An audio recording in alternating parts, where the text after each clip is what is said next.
Good evening दोस्तों, कैसे हो आप लोग। मैं हूं निर्मल और आपका स्टडी IQCS में आपका स्वागत है। आज मैं क्लास 3 लेने जा रहा हूं, जहां पर मैं आपको बताऊंगा हमारे भारत के संविधान का हिस्टोरिकल बैकग्राउंड। सबसे पहले मैं आपको कुछ इतिहास की बातें बताऊंगा, है ना, कि कैसे अंग्रेज़ों का आगमन हुआ। फिर मैं चैप्टर स्टार्ट करूँगा। सो आप देखते रहिए प्लीज़। वो आज का जो चैप्टर बहुत ज़्यादा इम्पोर्टेंट है। आज मैं आधा पार्ट बताऊंगा। आधा पार्ट यानी सिर्फ ईस्ट इंडिया कंपनी के अधीन जो भी अधिनियम लिए गए उनको बताऊंगा।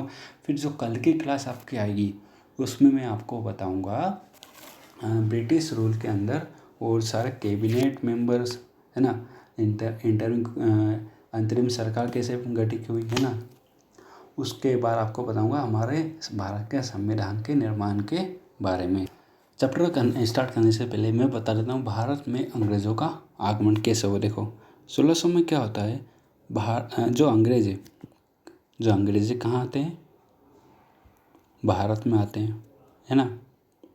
अंग्रेज़ भारत में आते हैं। भारत में से उनका एक ही उद्देश्य रहता है, क्या क्या करना उनको सिर्फ यहाँ पर व्यापार करने का, है ना। सिर्फ उनको क्या करना, सिर्फ व्यापार करना है। उसके बाद क्या होता है, देखो यहाँ पर व्यापार करने के लिए क्या करना पड़ता था। एक व्यापार करने के लिए कर चुकाना पड़ता था। क्या चुकाना पड़ता है, कर किस फॉर्म में था, चुंगी के फॉर्म में।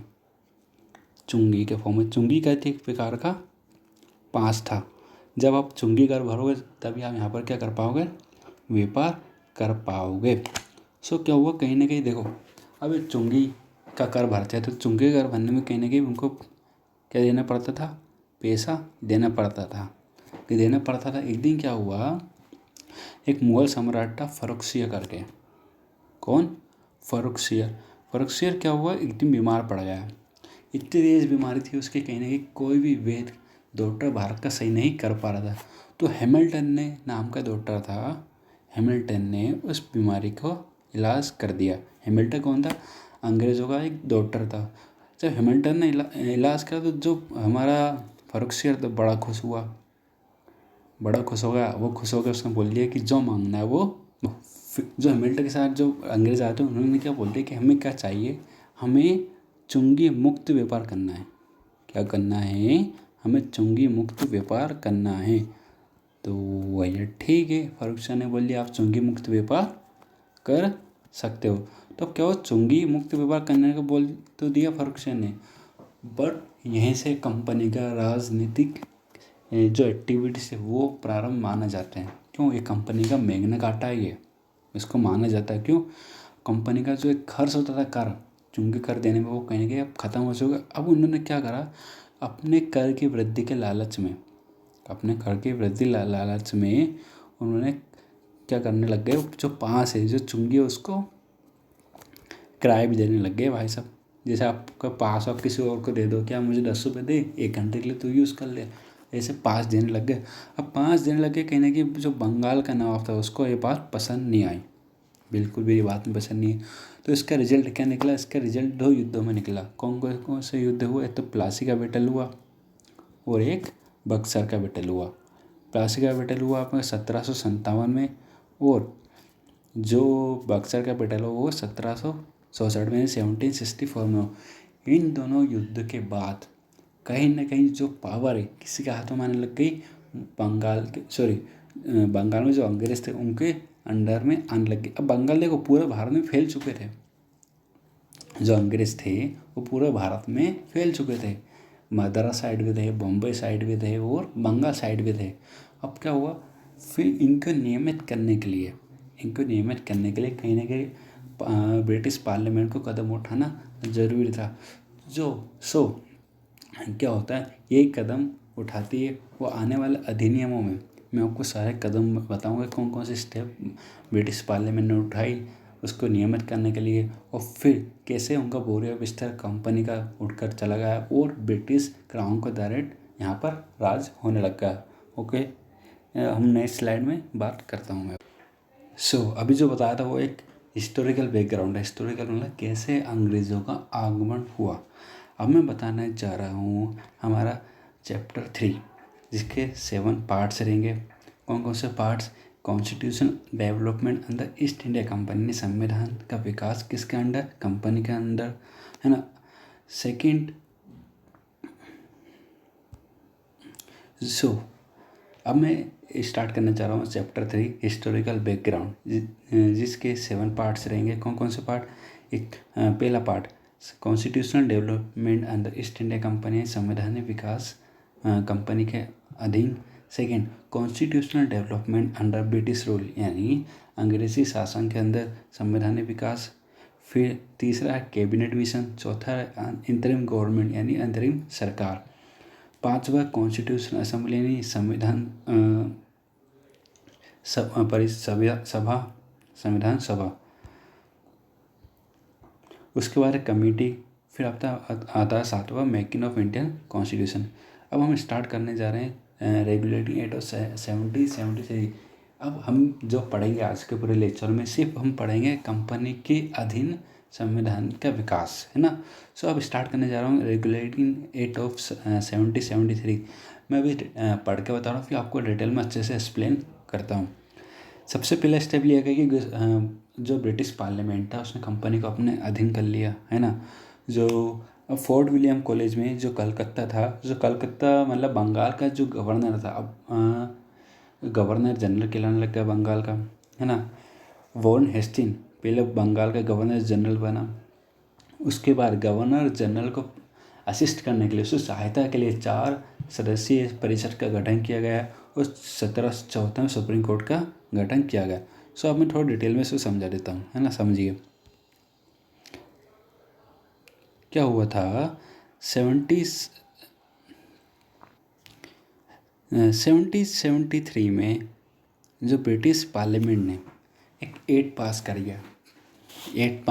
करा। उस एक्ट का नाम दिया रेगुलेटिंग एक्ट। क्या नाम दिया?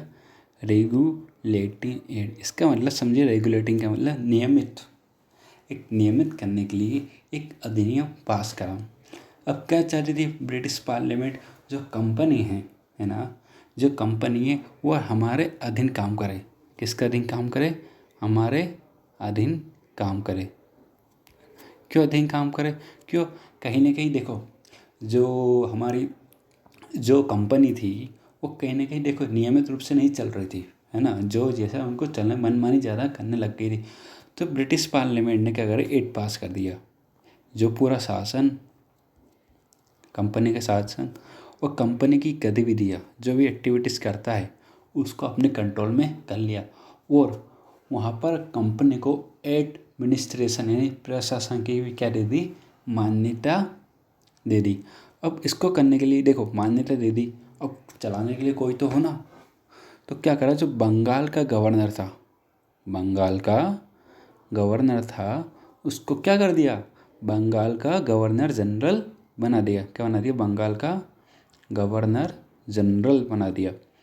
अब वो बंगाल का गवर्नर जनरल बन गया। कौन बना बंगाल का गवर्नर जनरल? Warren Hasting. कौन बना? वॉरेन हेस्टिंग बन गया। अब देखो, अभी बंगाल का गवर्नर में, तो उस बंगाल का गवर्नर जनरल बना तो उसके पास कुछ पावर्स आ गई। कैसे पावर समझो, जैसे ये क्या है, हमारा भारत है ना, ये हमारा भारत मान लीजिए।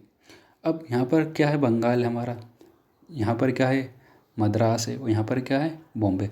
पहले ये तीनों क्षेत्र अलग अलग थे, वो तीनों की पावर क्या थी, अलग अलग।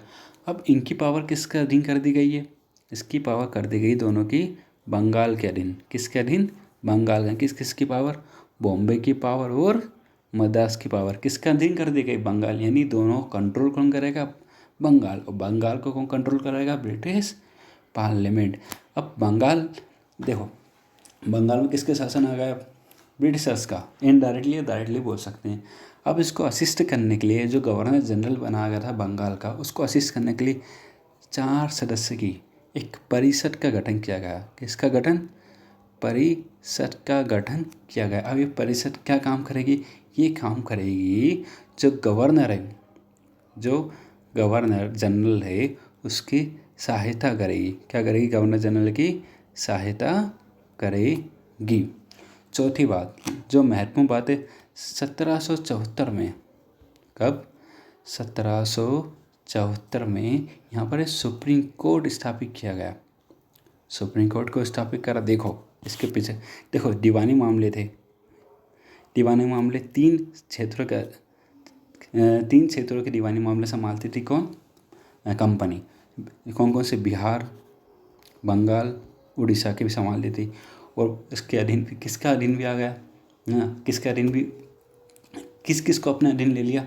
मद्रास को भी अपने अधीन ले लिया, बॉम्बे को भी अपने अधीन ले लिया। तो कहने के सुप्रीम कोर्ट की ज़रूरत पड़ी तो उन्होंने क्या कर दिया, 1774 में सुप्रीम कोर्ट की स्थापना कर दी। सो गाइस, ये था हमारा 1773 का एक्ट, है ना। अब हम बात करते हैं, कहीं ना कहीं देखो इसमें बहुत सारी कमियाँ थी। पहले ये बता देता हूँ, इसमें क्या बहुत सारी अभी भी कमियाँ थी। अब इस कमी को पूरा करने के लिए, इसी कमी को दूर करने के लिए एक नया अधिनियम लाया गया, 1784 का पिट्स का इंडिया एक्ट। सो अब हम वो पढ़ते हैं, पिट्स का इंडिया एक्ट। इसमें क्या किया गया था? इसमें सबसे पहले देखो, इसको मैं पढ़ के बता दूँ, फिर अच्छा डिटेल में एक्सप्लेन करूँगा ना, डोंट वरी। पहले कमर्शियल और पॉलिटिकल एक्टिविटीज़ को अलग अलग कर दिया। कमर्शियल के लिए बोर्ड ऑफ डायरेक्टर बना दिया, और जो राजनीतिक था, जो पॉलिटिकल था, उसके लिए बोर्ड ऑफ कंट्रोल बना दिया। परिषद की संख्या कम कर दी, और जो अब इंडियन अफेयर किसके अंडर में आ गए? डायरेक्ट ब्रिटिश गवर्नमेंट के। सो अब समझो, 1784 का अधिनियम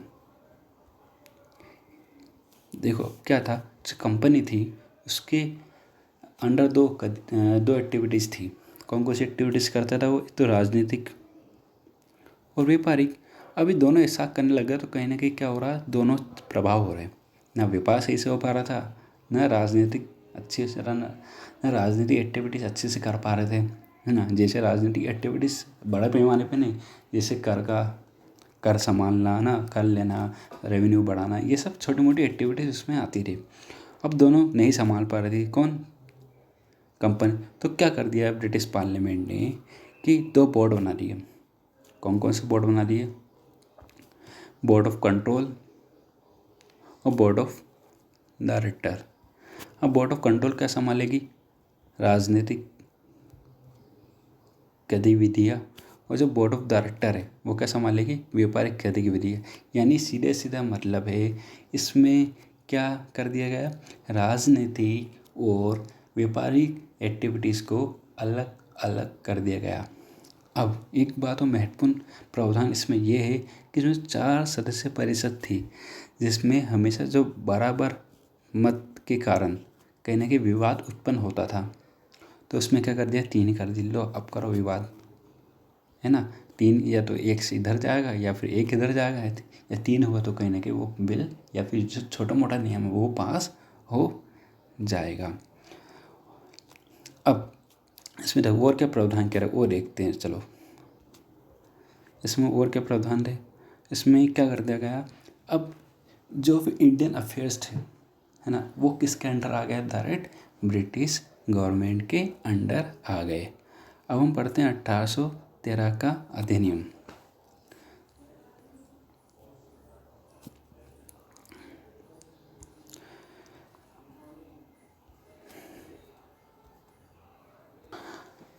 अब हम बात करते हैं 1813 के चार्टर के अधिनियम की। अब इसमें क्या प्रावधान किया गया है देखिए।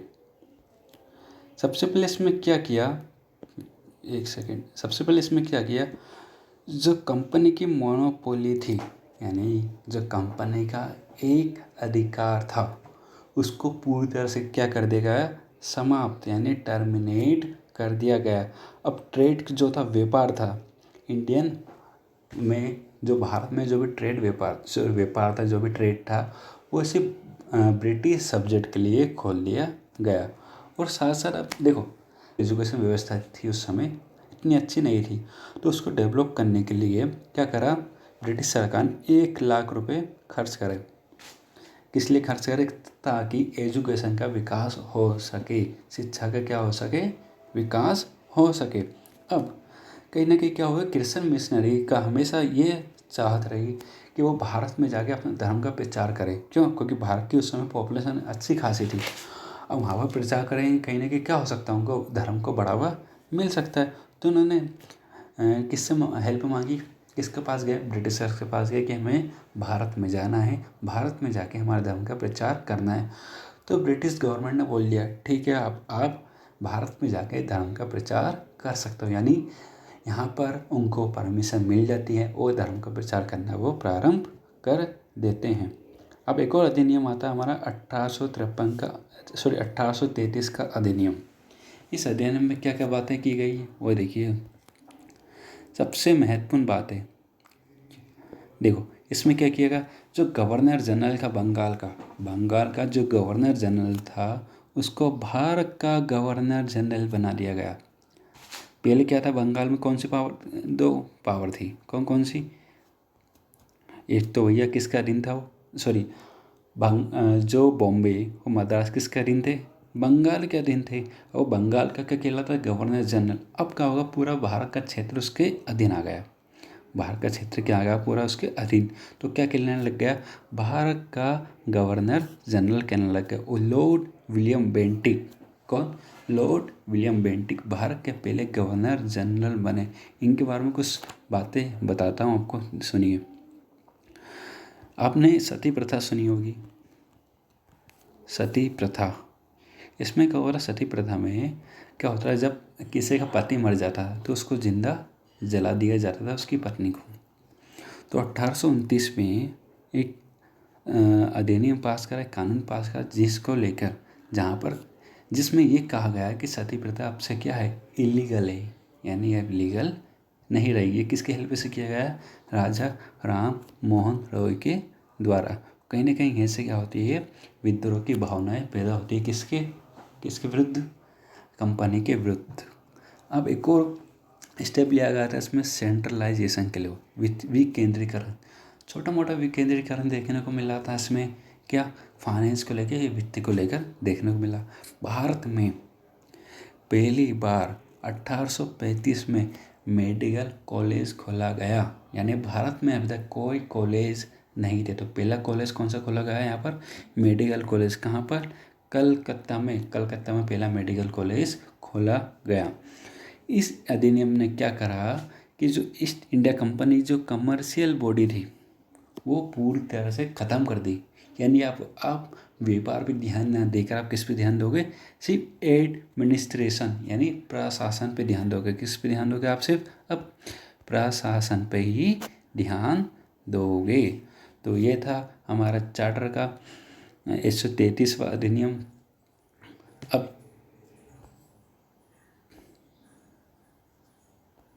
अब बात करता हूँ मैं 1853 के अधिनियम से। बहुत ही इम्पोर्टेंट अधिनियम है, जो ईस्ट इंडिया कंपनी का आखिरी अधिनियम था। इसमें क्या हुआ देखो, सबसे पहले इसमें क्या करा, जो विधायिक यानी लेजिस्लेटिव, जो एग्जीक्यूटिव प्रशासनिक और विधायिका के फंक्शन को दोनों को अलग अलग कर दिया, यानी दोनों के कार्य को क्या कर दिया, अलग अलग कर दिया। और गवर्नर जनरल भी जो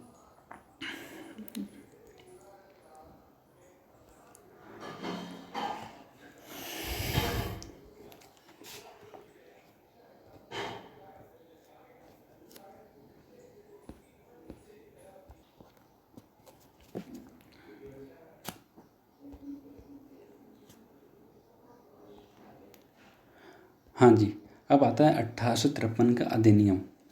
1853 का अधिनियम सबसे पहला कार्य ये किया, जो प्रशासन और विधायक के कार्य को अलग अलग कर दिया। ये दोनों कार्य किसके अधीन आते थे? गवर्नर जनरल ऑफ इंडिया के अधीन आते थे। बट अब क्या कर दिया, दोनों को अलग अलग कर दिया। इसका सबसे बड़ा महत्वपूर्ण जो कार्य था वो था, इसने लघु संसद यानी एक मिनी पार्लियामेंट का निर्माण किया। वो किसके बेसिस पे काम करती थी? जैसी लंदन में थी वैसी की वैसी ब्रिटिश पार्लियामेंट कहाँ पर बना दी गई? भारत में भी बना दी गई। जिसमें जो 6 मेंबर थे उसमें से 4 मेंबर कहाँ से आते थे? मद्रास, बॉम्बे, बंगाल और आगरा से आते थे। अभी तक क्या होते थे, सिविल सर्वेंट होते थे, वो कहाँ से नियुक्त होकर आते थे? ब्रिटिश से, लंदन से। अब क्या होने लग गया, उनके लिए भारत में ही क्या होने लग गया, ओपन कंपटीशन सिस्टम चालू कर दिया।